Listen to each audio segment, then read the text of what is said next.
Oh, hello and what's up, everybody? You know who this is. This here is a lost Roman traveler coming at you once again with another MLB video.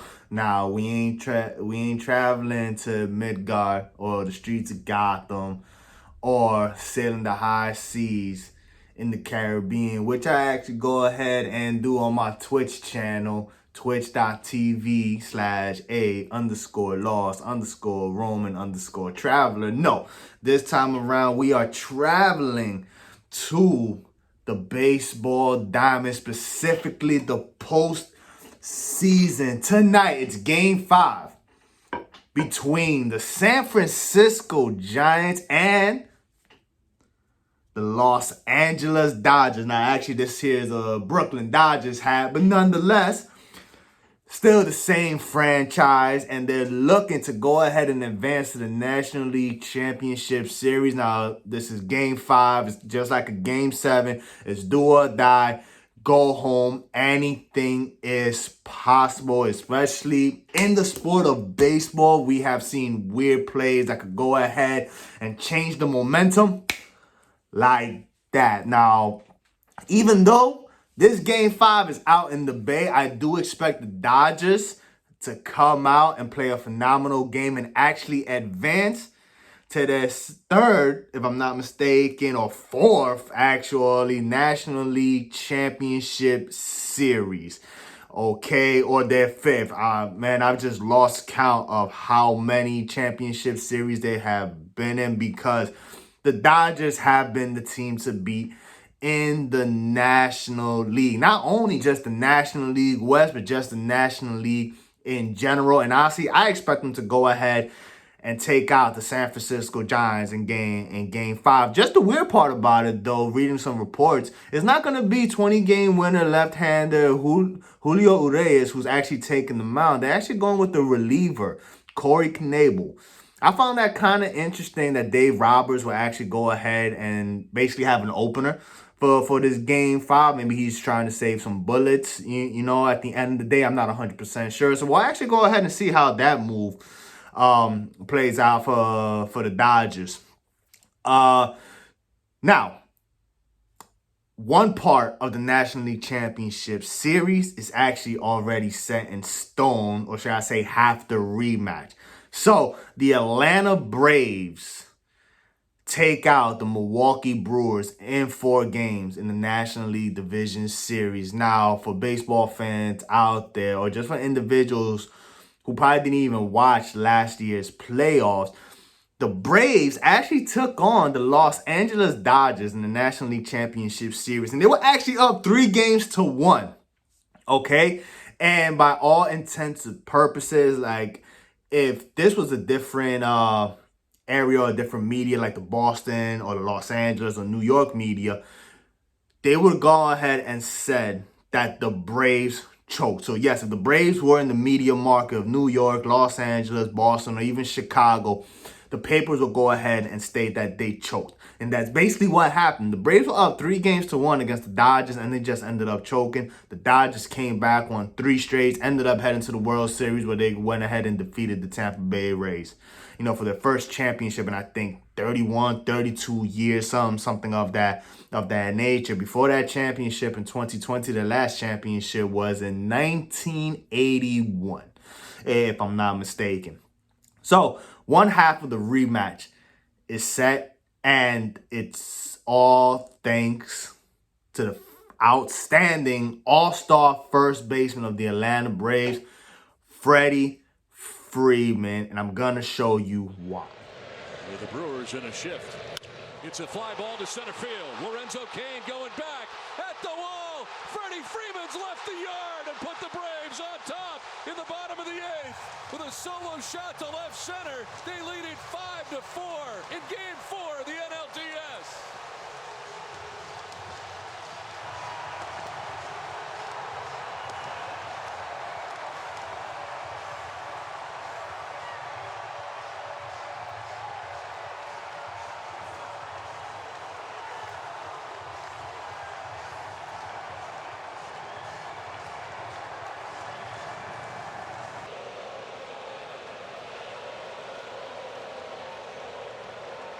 He told us today that he was going to try to center. You single to left, double to left.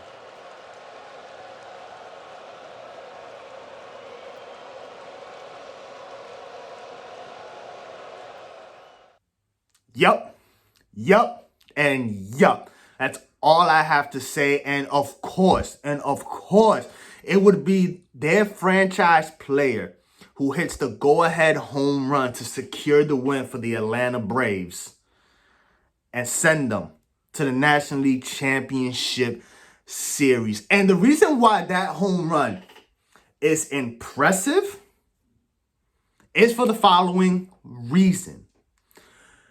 Josh Hader is one of the best relievers in baseball. Just not the best left-handed reliever in baseball. Just the best reliever in baseball, period, for the past 3 to 4 years, okay? Josh Hader does not give up home runs. That's just built in his DNA. He doesn't give up home runs, and he doesn't even give them up to left-handers. He does not do that, okay?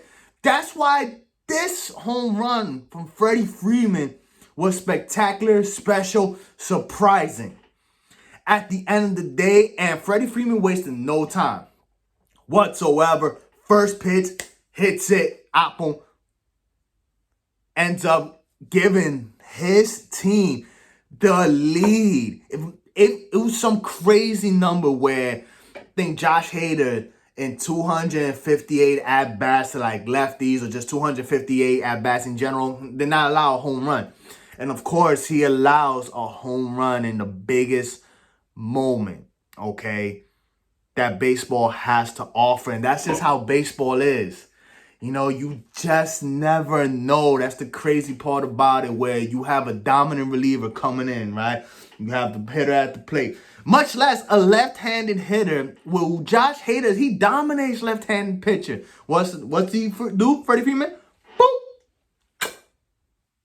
First swing, hits that homer.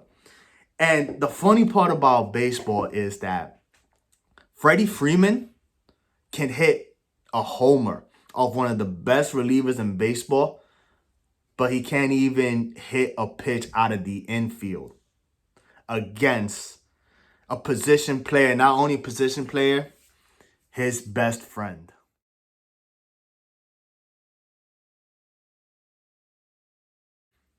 Yup, and yup. You saw that correctly. In a blowout game against the Chicago Cubs, and first baseman Anthony Rizzo, before he was traded to the New York Yankees, was on the mound, and he ends up striking Freddie Freeman out. Like, what kind of bull is that?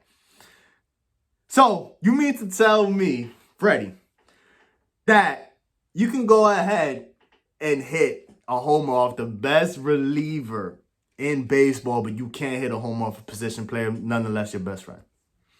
You know what? Maybe Freddie Freeman did that on purpose. He was like, you know what? I'm not going to show up my best friend whatsoever, so I'm not even going to try to hit the pitch. But his best friend showed up on him. What? I've always been a big Freddie Freeman fan. He plays the game right. Defense is spectacular. He's a pure hitter. And he's actually a free agent this year, okay? Now, in a previous video, I said that the Yankees should definitely do everything within their power to go ahead and re-sign Anthony Rizzo to play first base for them. Because just for me, in particular, there's something about left-handed first basemen, whether they're power hitters or contact hitters. If you really think about it, in a lot of their championship runs, you've had, within the Yankees themselves, left-handed first basemen in their team, in their squads. You know, and there's so many throughout their illustrious history. Of course, starting off with Lou Gehrig. You know, you've had Tino Martinez in their championships years of 1996 to about 2001. Okay, you had Jason Giambi, switch hitter, Mark Teixeira, and the list keeps going on and on and on. Chris Chambliss as well. So, to me, Anthony Rizzo is definitely a player they should go hard in.